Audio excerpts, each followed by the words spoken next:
Hello. वेदों उद्धारक, धर्म एवं संस्कृति के रक्षक, अनाथों के नाथ, अछूतों उद्धारक, समाज सुधारक, नारी शिक्षा के प्रबल समर्थक, सत्य के सूर्य बनकर इस धरती पर आए ऋषि दयानंद सरस्वती जी इस युग की महान विभूति थे। मानव जाति की उन्नति व सुरक्षा के लिए उन्होंने अपने कठोर तप से अनन्य उपकार किए, जिन्हें मानव जाति हमेशा स्मरण रखेगी। प्रस्तुत है महर्षि जी के जीवन का वो अंतिम दृश्य जो जाते जाते भी समस्त मानव जाति को क्षमा का अद्भुत संदेश दे गया। महर्षि ने सारे देश में प्रचार करते हुए ये महसूस किया कि देश के सभी राजा महाराजा धार्मिक वृत्ति के हो जाएं, तभी देश की उन्नति हो सकती है और देश की जनता को सुख व राष्ट्र को समृद्धि प्राप्त हो सकती है। तब उन्होंने क्षत्रिय राजाओं को उपदेश देने का कार्य आरंभ किया। इसी क्रम में वो जोधपुर राज्य में पहुंचे, जहां के राजा जसवंत सिंह अत्यंत विलासी माने जाते थे।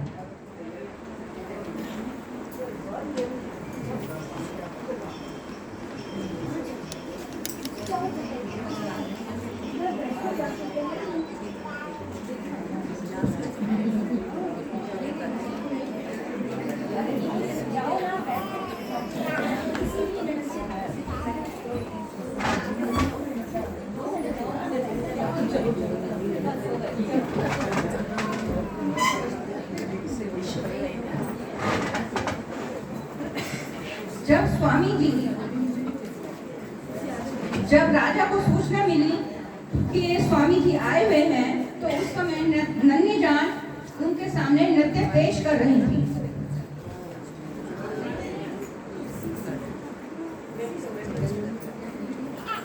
सूचना मिलते ही स्वामी जी के आगमन की राजा ने नृत्य बंद करने के लिए कहा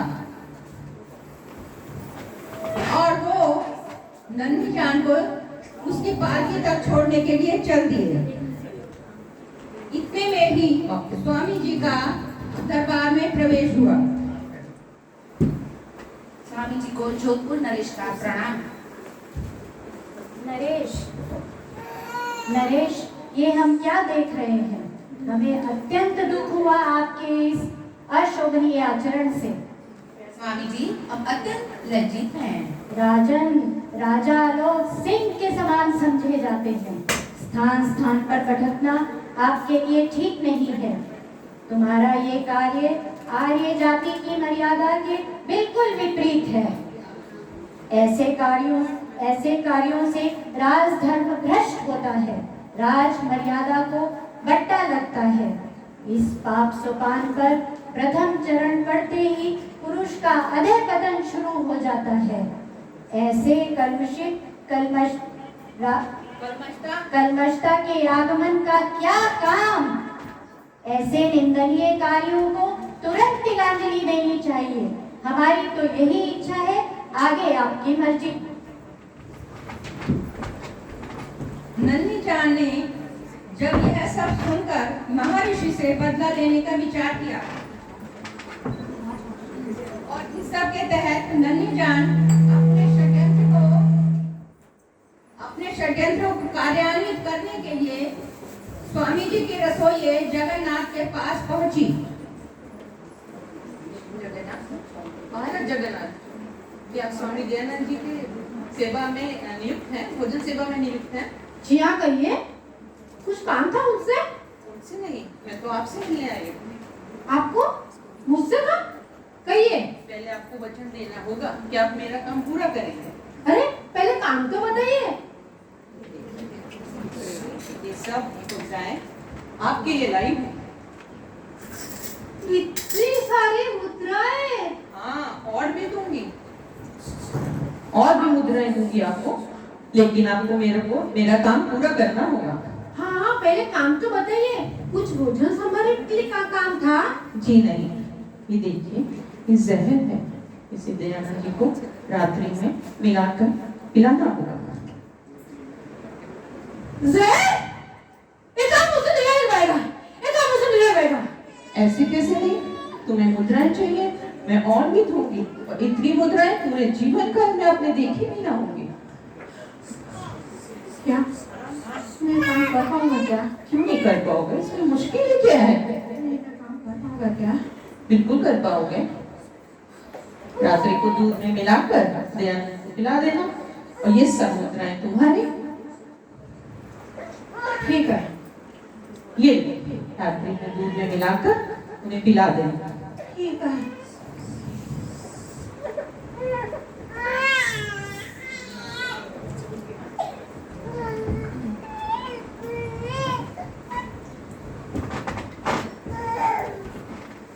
सितंबर की रात को स्वामी जी ने दूध पिया। जगन्नाथ ने उनको लाकर दिया। स्वामी जी, आओ वत्स। स्वामी जी आपके लिए दूध।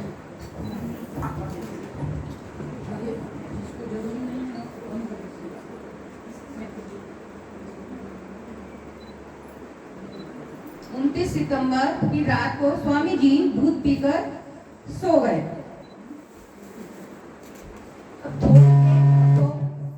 थोड़ी देर ही सो पाए थे स्वामी जी कि उनको उदर वेदना ने जगा दिया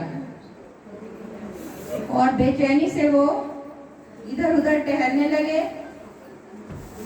फिर उन्होंने 3-4 बार वमन किया।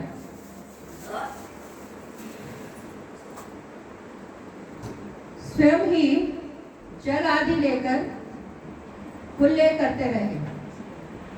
किसी भी सेवक को उन्होंने कष्ट नहीं दिया। सुबह वो भ्रमण के लिए भी नहीं गए क्योंकि रात्रि के कष्ट के कारण उनकी नींद देर से खुली थी। फिर उन्होंने वायु को शुद्ध करने के लिए संध्या हवन किया।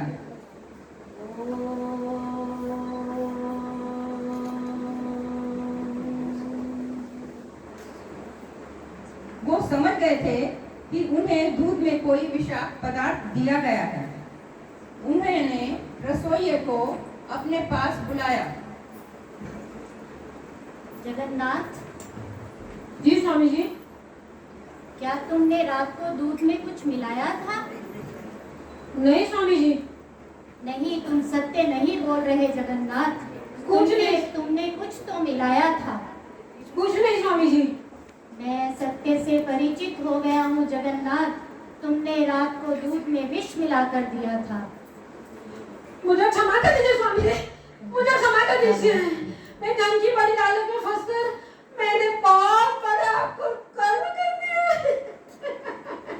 मुझे क्षमा कर दीजिए, मुझे क्षमा कर दीजिए। तुम नहीं जानते जगन्नाथ, तुमने कितना घोर अनर्थ काम किया है। तुम नहीं जानते जगन्नाथ, तुमने कितना घोर अनर्थ कार्य किया है।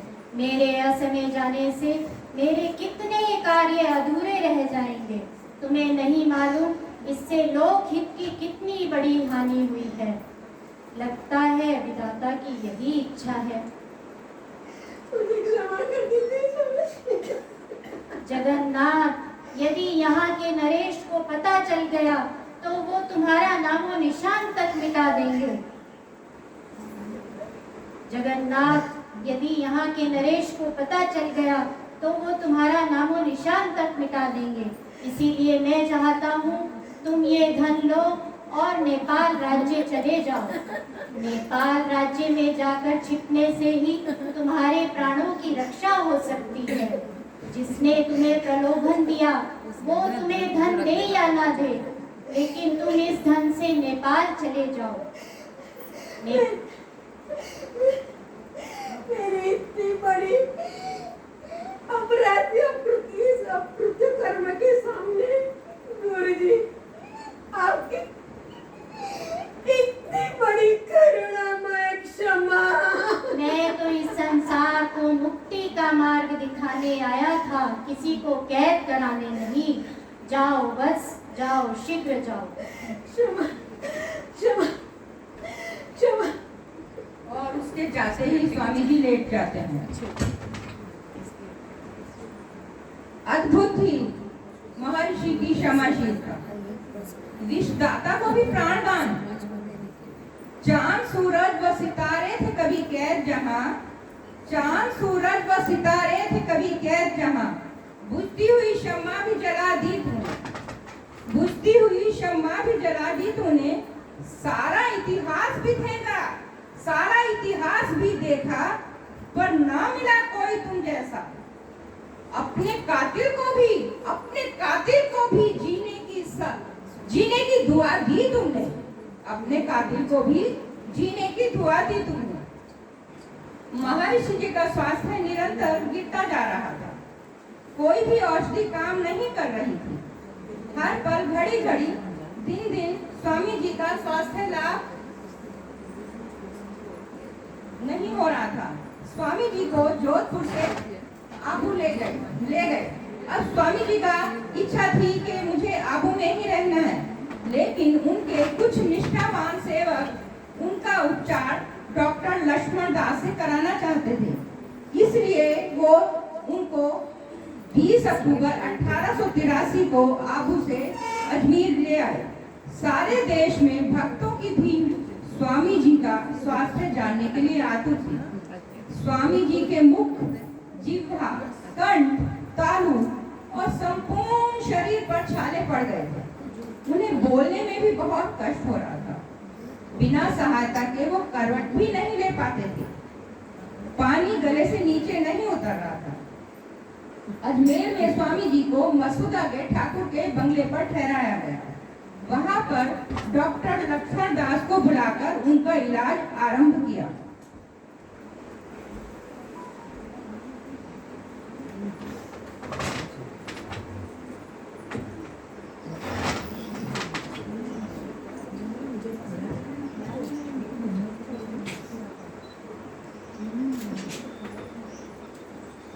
रोग का तीव्र आक्रमण होने पर स्वामी जी ने आत्मानंद को बुलाया।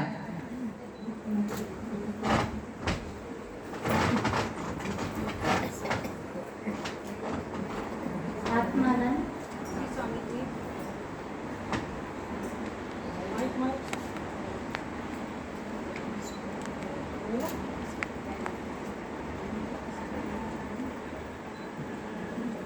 इधर मेरा माइक दे दो ना, माइक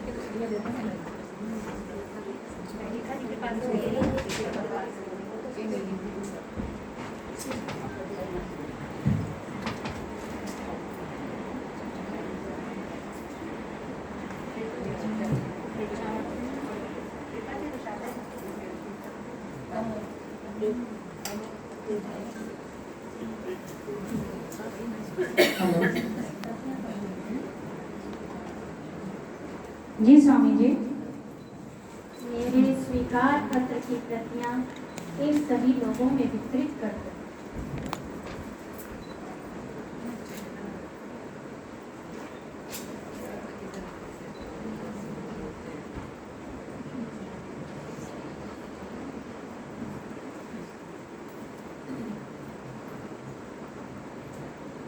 और मैं ये धन और शौच डॉक्टर लक्ष्मण दास जी आपको भेंट करना चाहता हूँ।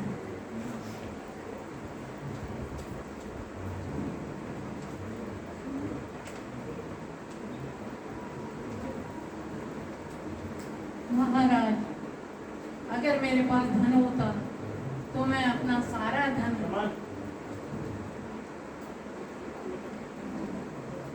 सारा धन आपके रोम रोम के ऊपर निछावर कर देता। मैं विवश हूँ महाराज। हे ईश्वर, ये कैसी विडंबना है।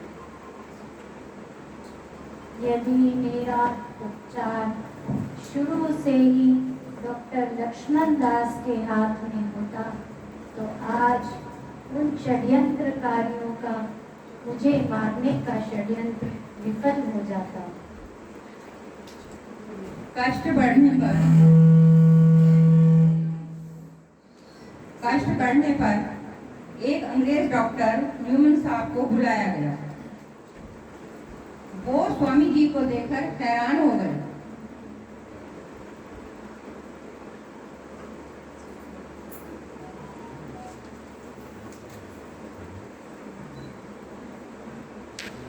अमेजिंग।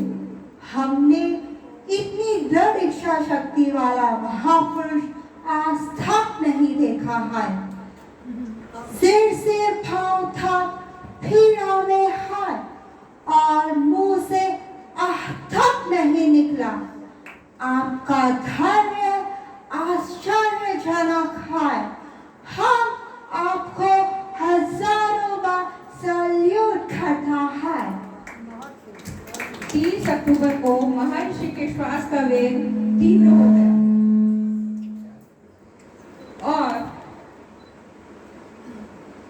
उनके लोग सेवक जन, शिष्य जन उनसे उनकी तबीयत के बारे में पूछने लगे। आपकी तबीयत कैसी है स्वामी जी? 1 मास के बाद आज आराम का दिन है। स्वामी जी, आप अभी कहाँ पर हो? ईश्वरीय इच्छा में। इस तरह से वार्तालाप करते हुए शाम के 5 बज गए। तभी एक शिष्य ने पूछा, स्वामी जी, अब कैसी तबीयत है आपकी?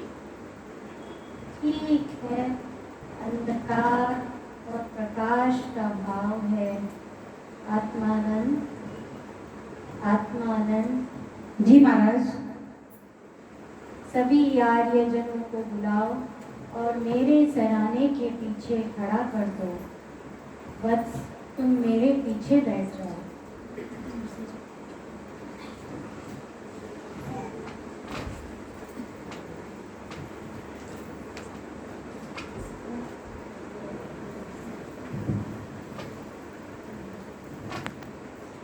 वत्स आत्मानंद।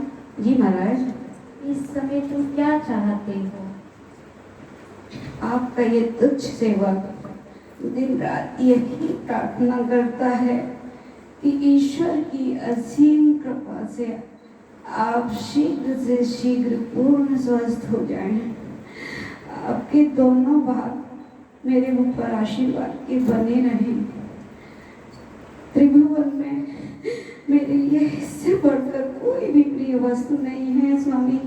इससे बढ़कर कोई भी प्रिय वस्तु नहीं है। बेटा, इस नाशवान शरीर को और कितने दिन स्वस्थ रहना है? तुम अपने कर्तव्य कर्म का पालन करते हुए आनंद से रहना, घबराना नहीं। संसार में शरीर का नाश अवश्य भावी है।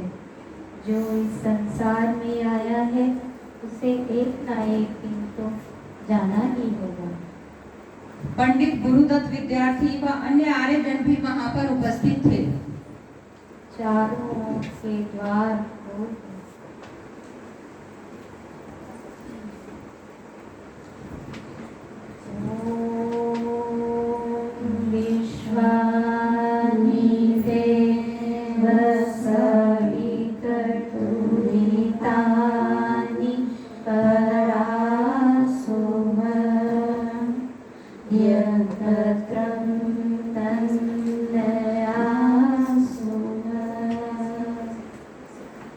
मेरे सभी शिष्य आर्य समाजी हैं।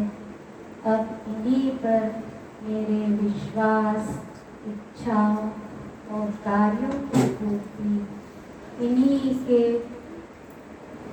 के ऊपर अवलंबित है। हे सर्वशक्तिमान ईश्वर, तेरी इच्छा पूर्ण हो, तेरी इच्छा पूर्ण हो।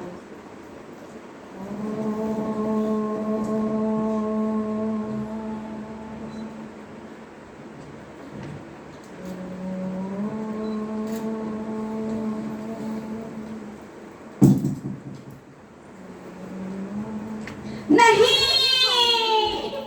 नहीं स्वामी जी, नहीं। आप इस तरह छोड़कर नहीं जा सकते स्वामी जी। आप इस तरह हमें छोड़कर नहीं जा सकते स्वामी जी। और इस प्रकार 30 अक्टूबर 1883 दिवाली के दिन हमारे लोकनायक महर्षि दयानंद जी का देहदीप बुझ गया। का देह दीप जब की बुझने वाला था, दिवाली कहने को थी सच तो वो दिवाला था। ऋषि का देह दीप जब की बुझने वाला था, दिवाली कहने को थी सच तो वो दिवाला था। अरे जनता के हृदय में बड़ी घबराहट थी, किंतु ऋषिराज के मुख पर तो मुस्कुराहट थी, किंतु ऋषिराज के मुख पर तो मुस्कुराहट थी।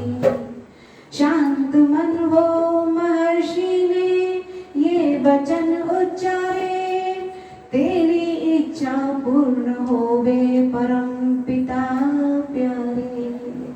और कहा, समाधि न मेरी कहीं तुम बनाना, न चद्दर न तुम पुष्पमाला चढ़ाना, न गंगा में तुम मेरी भस्मी बहाना, न गंगा में तुम मेरी भस्मी बहाना, मेरी अस्थियां खेत में डाल देना। हाय वो छिन गया अनमोल हमारा मोती, हाय वो छिन गया अनमोल हमारा मोती। दीप एक बुझ गया घर घर में जगा कर ज्योति, दीप एक बुझ गया घर घर में जगा कर ज्योति। बड़े अचरज में देख ये गुरुदत्त विज्ञानी, वो भी नास्तिक थे परम हो नास्तिक जानी। स्वामी महाराज की महानताएं जग जानी, उनके चरणों में बोलते थे सभी ये वाणी, उनके चरणों में बोलते थे सभी ये वाणी। यूं तो कितने ही महापुरुष हुए दुनिया में, नहीं गुरुदेव दयानंद सा देखा हमने। यूं तो कितने ही महापुरुष हुए दुनिया में, नहीं गुरुदेव दयानंद सा सुना हमने, नहीं गुरुदेव दयानंद सा देखा हमने। जिसने व्रत आज जाति को पुनः जिलाया है, आप विष पी के वेदामृत हमें पिलाया है। हक विधवा दलित अनाथों को दिलाया है, जिसने बिछड़े हुओं को हमसे फिर मिलाया है। उस दयानंद के बलिहारी क्यों न जाए हम, क्यों न श्रद्धा से गीत ये प्रकाश पाए हम, क्यों न श्रद्धा से गीत ये प्रकाश पाए हम। यूं तो कितने ही महापुरुष हुए दुनिया में, कितने ही महापुरुष हुए दुनिया में। स्वामी दयानंद सा ना देखा हमने, स्वामी दयानंद सा नहीं देखा हमने। यूं तो कितने ही महापुरुष हुए दुनिया में, नहीं गुरुदेव दयानंद सा देखा हमने, नहीं गुरुदेव दयानंद सा सुना हमने। यूं तो कितने ही महापुरुष हुए दुनिया में, नहीं गुरुदेव दयानंद सा देखा हमने, नहीं गुरुदेव दयानंद सा सुना हमने, नहीं गुरुदेव दयानंद सा सुना। बोलिए लोकनायक महर्षि दयानंद की जय। धर्म धुरंधर महर्षि दयानंद की जय। नारी उद्धारक स्वामी दयानंद की जय।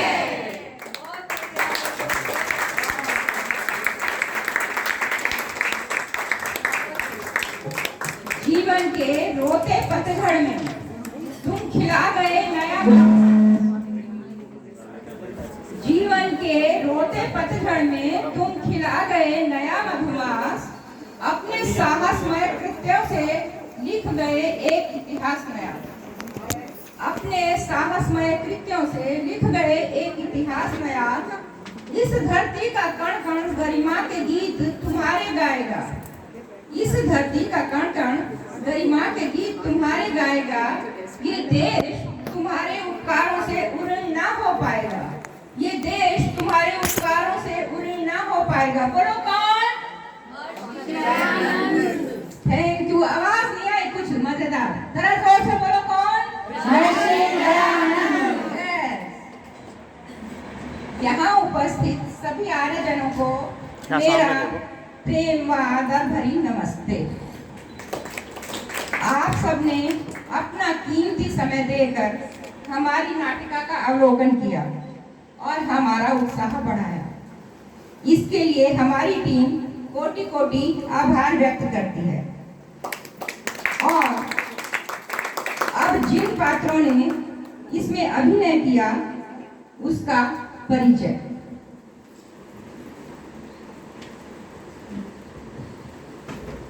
सबसे पहले हमारे स्वामी जी श्रीमती हर्षिता दमानी।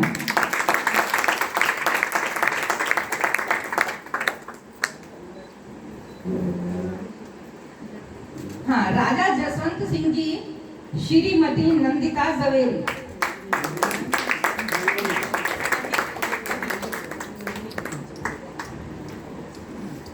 जगन्नाथ जी श्रीमती नैना Panchal.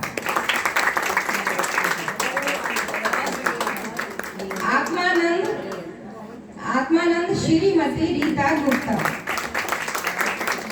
Doctor Laxman Das Shrimati Sumana Gupta. Doctor Neumann साहब श्रीमती टीना त्रिपाठी।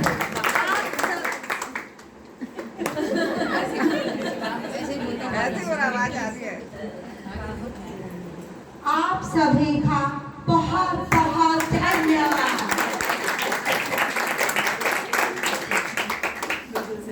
दासी श्रीमती पुनीता परिख।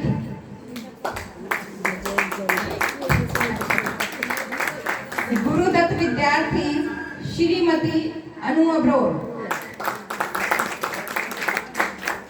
शिष्य पहला नंबर श्रीमती कुसुम पांचाल।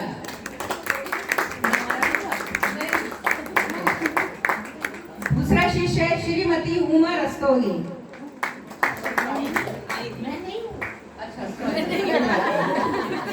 तीसरा शिष्य श्रीमती संगीता भूटानी। श्रीमती सुवर्चा जी। और हमारी नर्तकी नन्ही जान श्रीमती अनीता अब्रोर। और एक दूसरा शिष्य है श्रीमती वनीता।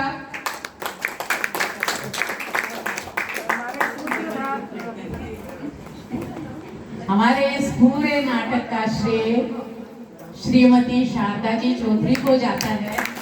इन्होंने सूत्रधार बन के और महीने से पूरी मेहनत से दिन रात एक करके और डांट के सबको प्यार से भी डांट से भी इस समय आना है, जरूर आना है, और दिन रात एक कर दिया इन्होंने और पूरा हमारा सफल करा।